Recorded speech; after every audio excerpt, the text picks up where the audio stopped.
اور یوں نہیں ہے کہ امام نے کسی کو بتایا ہی نہیں، سب کو بتایا ہے، بڑی بڑی شخصیات کو بتایا ہے، بڑی بڑی شخصیات کو بتایا ہے۔ حتیٰ امام نے اپنے بھیا کو وصیت کی، حضرت محمد حنفیہ کو وصیت کی کہ اے محمد، میرے ساتھ جو چلے گا وہ شہید ہوگا، وہ قتل ہو جائے گا، ذبح ہو جائے گا، اور جو نہیں چلے گا وہ قیامت تک سکھ اور راحت کا سانس نہیں لے گا۔ امام کو چند طرح کے مشورے دیے گئے، توجہ فرمائیں۔ پہلا مشورہ جو امام کو دیا گیا کہ آپ کربلا نہ جائیں، آپ کربلا نہ جائیں، یمن چلے، کیونکہ سب کو پتا تھا کہ یزید کے خلاف خروج ہے، یزید کے خلاف قیام ہے، اور یزید وقت کا حاکم ہے، وقت کا حکمران ہے، اور امام نے وقت کے حکمران کے خلاف اقدام کیا ہے، اور یقیناً موت ہے۔ امام کو کیا کہا گیا کہ آپ یمن چلے جائیں۔ امام کے رشتہ داروں نے امام کو مشورے دیے کہ آپ یمن چلے جائیں، غاروں میں چلے جائیں، جب تک یہ ملعون برسر اقتدار ہے اس کے خلاف قیام نہ کرے، اس کے خلاف اقدام نہ کرے۔ امام نے فرمایا کہ تم کس کو مشورہ دے رہے ہو؟ کہا اف لہذا الکلام، تمہارے کلام پر، تمہاری سوچ پر، تمہارے نظریے پر تم مجھے کہہ رہے ہو؟ مجھے پہچانتے نہیں ہو کہ میں امام ہوں؟ تم جانتے نہیں ہو رسول نے کہا ہے حسین منی و انا من الحسین، کہ حسین مجھ سے ہے۔ اس کا مطلب یہ کہ ان لوگوں کو حسین کا تعارف نہیں تھا۔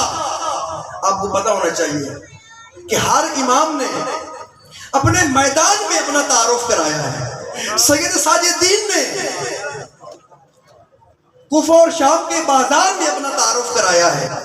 حضرت زینب نے توجہ فرمائے، شام کے اندر بی بی نے اپنا تعارف کرایا کہ تم سب دیکھ رہے ہو اور رو بھی رہے ہو۔ رو کیوں رہے تھے شام کے اندر؟ رو کیوں رہے تھے؟ اس لیے کہ وہ جانتے تھے کہ علی کی بیٹی ہے۔ کوہرام تھا کوفہ کے اندر، شام کے اندر کوہرام تھا، جانتے تھے کہ علی کی بیٹی ہے، یہ زینب ہے، خوب جانتے ہوئے رو رہے ہیں۔ بی بی نے فرمایا کہ تم جانتے ہو، پہچانتے ہو کہ میں کون ہوں؟ میں زہرا کی بیٹی ہوں، میں علی کی بیٹی ہوں، میں اسی شہر میں رہ کے گئی ہوں، اسی کوفہ میں رہ کے گئی ہوں، اور آج تم اتنے بے بس ہو، صرف رو رہے ہو۔ تعارف کرایا اپنا، امام نے اپنا تعارف کرایا کہ میں کون ہوں، لیکن پھر بھی آگے سے اعتراض ہو رہا ہے۔ امام کو مشورہ دیا جا رہا ہے کہ آپ یمن چلے جائیں، صحرا میں چلے جائیں، غاروں میں چھپ جائیں۔ امام نے فرمایا تم کس کو مشورہ دے رہے ہو؟ جانتے ہو میں کون ہوں؟ توجہ فرمائیں، امام خود کو جانتے ہیں کہ میں کیا ہوں۔ امام کو اپنی پہچان ہے۔ آپ کے سرزمین پر ایک شخصیت نے اپنے کلام میں اس ہستی کا تعارف کرایا، کہا کون تھا حسین؟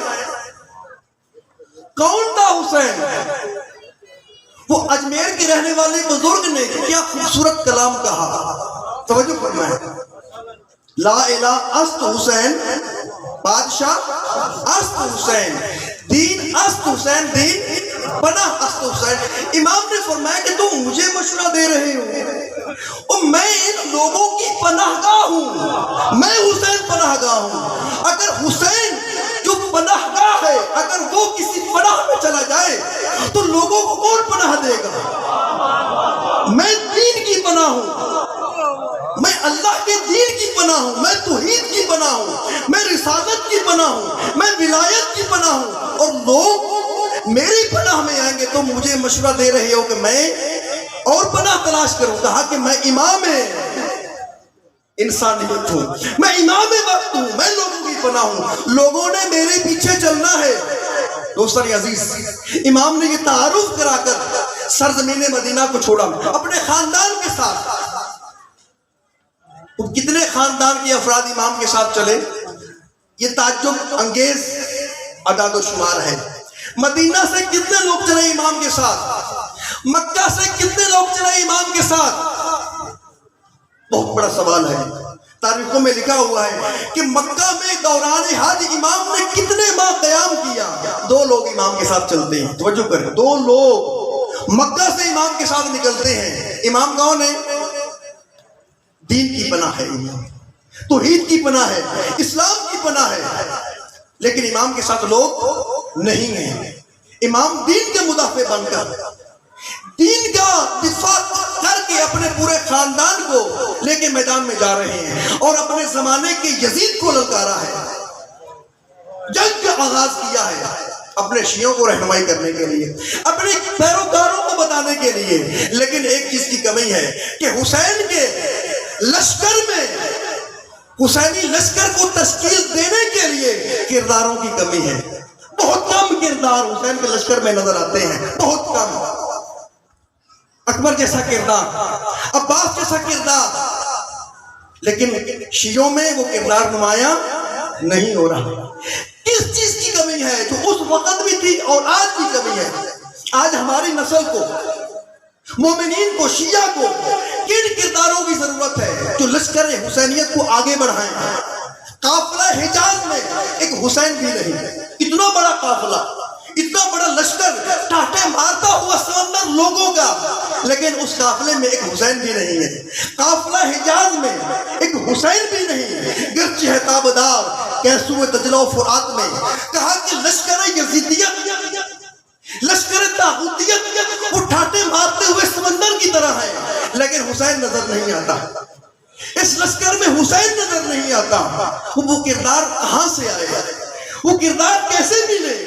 اتباع حسینیت میں کردار حسینیت کو اپنانے کی ضرورت ہے. میں آخر میں چند اشعار کے ساتھ اپنی گفتگو سمیٹتا ہوں. قبلہ صاحب پہنچ چکے ہیں. حسین کو کون سے لوگ چاہیے؟ توجہ فرمائیں. کون اس میراث کی جانب اٹھاتا ہے قدم؟ حسین ابن علی نے قیام کر کے قیامت تک کے لیے اپنے شیعوں کو ایک میراث دی ہے کہ میرے شیعوں, قیامت تک اسلام رہنا ہے اور اسلام کو دفاع میرا راستہ کر سکتا ہے, میرا اقدام کر سکتا ہے, میرا قیام کر سکتا ہے, میرا انکار کر سکتا ہے. میرے انکار کی طرح تم بھی انکار کرنے والے بنو, میرے انکار کی طرح تم بھی انکار کرنے والے بنو. کیسے بنو؟ کون اس میراث کی جانب اٹھاتا ہے قدم؟ کون کھاتا ہے شعار نصرت حق کی قسم؟ کون کھاتا ہے شعار نصرت حق کی قسم؟ کون یہ کہتا ہوا سب سے ابھرتا ہے کہ ہم, کون یہ کہتا ہوا سب سے ابھرتا ہے کہ ہم, صفحہ تاریخ میں حرف جلی بنتا ہے کون؟ صفحہ تاریخ میں حرف جلی بنتا ہے کون؟ وارث جن سے حسین ابن علی بنتا ہے کون؟ وارث جن سے حسین ابن علی بنتا ہے کون؟ اے قوم وہی پھر ہے تباہی کا زمانہ, اے قوم وہی پھر ہے تباہی کا زمانہ. کیوں چپ ہے اس شان سے پھر چھیڑ ترانہ؟ تاریخ میں رہ جائے گا مردوں کا فسانہ, مٹتے ہوئے اسلام کا پھر نام جلی ہو, مٹتے ہوئے اسلام کا پھر نام جلی ہو. لازم ہے کہ ہر فرد حسین ابن علی ہو. دوستان عزیز, 28 رجب ایک مرد کو, ایک جوان کو, ایک مومن کو کیا پیغام دیتا ہے؟ ایک پیغام دیتا ہے کہ حسین کے انکار کی طرح ڈٹ جاؤ. حسین کے انکار کی طرح ڈٹنے کے لیے تم میں سے ہر فرد کو اپنے زمانے کا حسین بننا پڑے گا. اور آج کا زمانہ ہم سے یہ تقاضا کرتا ہے. کیوں کہ آج کا زمانہ شیعہ سنی کا زمانہ نہیں ہے, آج کا زمانہ فرقوں کا زمانہ نہیں ہے. آج کا زمانہ جو فرمائے, آج کے زمانے میں لوگ 2 حصوں میں تقسیم ہیں. یا تم اپنی پہچان حسینیت بناؤ یا اپنی پہچان یزیدیت بناؤ. یہ 2 پہچانیں ہیں. آج منافقت کا زمانہ نہیں ہے. کتنے عرصے سے لوگوں نے منافقت کا لباس پہن کر لوگوں کو گمراہ کیا ہے. آج صرف 2 مسلک ہیں, یا حسینی بنو یا یزیدی بنو, یا پھر توجہ فرمائیں, یا پھر یزید کے مقابلے میں خاموش رہ کر اپنے زمانے کے کوفی بن جاؤ, اپنے زمانے کے کوفی بن جاؤ, یا پھر آج کے زمانے کے یزید کے خلاف اٹھ کر میدان میں وہ لشکر علم, وہ علم لے کر میدان میں آ کے اپنے زمانے کے حسینی بن جاؤ. اگر تمہارے اندر کردار حسینی آ جائے تم اپنے زمانے کے حسینی ہو, اور اگر تمہارے زمانے میں تمہارے اندر کردار حسینی نہ آئے تو پھر تم حسینی نہیں ہو، پھر تم حسینی نہیں ہو۔ آج مسلک کی تفریق نہیں ہے، ہاتھ چھوڑ کے پڑھے نماز یا ہاتھ باندھ کے پڑھے۔ اگر ہاتھ باندھ کے پڑھتا ہے اور اپنی شناخت حسینی کرواتا ہے، ہم اس کے ہاتھ چومنے کے لیے تیار ہیں۔ لیکن اگر توجہ فرمائے، ہاتھ چھوڑ کے نماز پڑھتا ہے لیکن اپنی پہچان یزیدی کرواتا ہے تو پھر وہ یزیدی ہے، حسینی نہیں ہے۔ حسینیت کی پہچان ہاتھ باندھ کے اور ہاتھ چھوڑ کے پڑھنے میں نہیں ہے۔ کتنے لوگ لشکر حسین میں ہاتھ باندھ کے نماز پڑھنے والے تھے، ہاتھ باندھ کے نماز پڑھنے والے تھے، اور کتنے لوگ تھے جو دیندار ہی نہیں تھے۔ وہب قلبی عیسائی تھا، امام کے لشکر میں شامل ہو گیا۔ امام حسینیوں میں شامل ہونے کے لیے مسلک کی تفریق نہیں ہے، فرقوں کی تفریق نہیں ہے۔ حسینی ہونے کے لیے تمہیں حسینی کردار کو اپنانے کی ضرورت ہے۔ 28 رجب در حقیقت ہمارے وجود کے اندر اس کردار کو ڈالنا ہے۔ اگر ہم 28 رجب کے کردار کو سمجھ لیں تو پھر ہمارے زمانے کی آج کی کربلا 61 ہجری کی کربلا بنے گی، اور آج کے زمانے کی کربلا اپنے زمانے کے یزید کو، اپنے زمانے کے طاغوت کو مٹا دے گی۔